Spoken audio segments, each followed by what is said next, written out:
du noir à l'africain. L'histoire de la construction d'une identité, finalement, et d'un imaginaire africain. C'est ça, le sous-titre qui est en filigrane de notre questionnement. Ce qui revient à dire que ces notions, vous les interrogez, oui. Vous les, comment dirais-je, vous les récusez, comme on pourrait dire en droit, vous les récusez, ce qui peut se comprendre, parce que c'est un imaginaire qui a été construit par d'autres.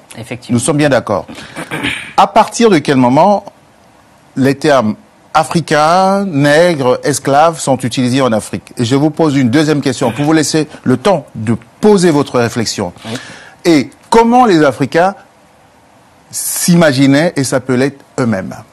Je pose les deux questions ensemble pour qu'on sente le moment de la césure. Prenez votre temps, allez-y.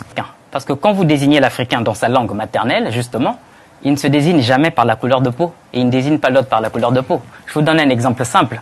Dans ma langue en Kikongo, pour désigner l'Européen, on l'appelle Mundele. Mais la couleur blanche, c'est pas Mundele, la couleur blanche, c'est Pembe. Donc là, on a un exemple et vous pouvez essayer dans plusieurs langues. En Evé, par exemple, pour désigner l'Européen, on dit Yovo ou Yevu. C'est pas la couleur blanche. C'est pareil dans la langue Beti, la couleur blanche, c'est Mfumu, ce qui est blanc. Voilà. Et le blanc, l'individu, c'est une tarane.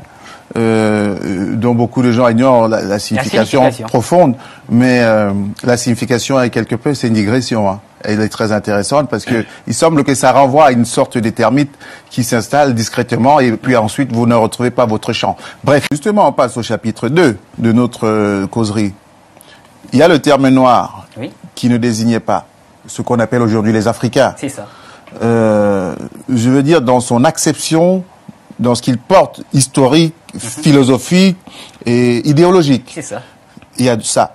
De même que le terme esclave est un terme, évidemment, on sait que l'esclave a concerné tout le monde, mais aller plus loin encore dans l'histoire même de la notion d'esclavage. Oui, le mot esclave lui-même, il vient du mot slave.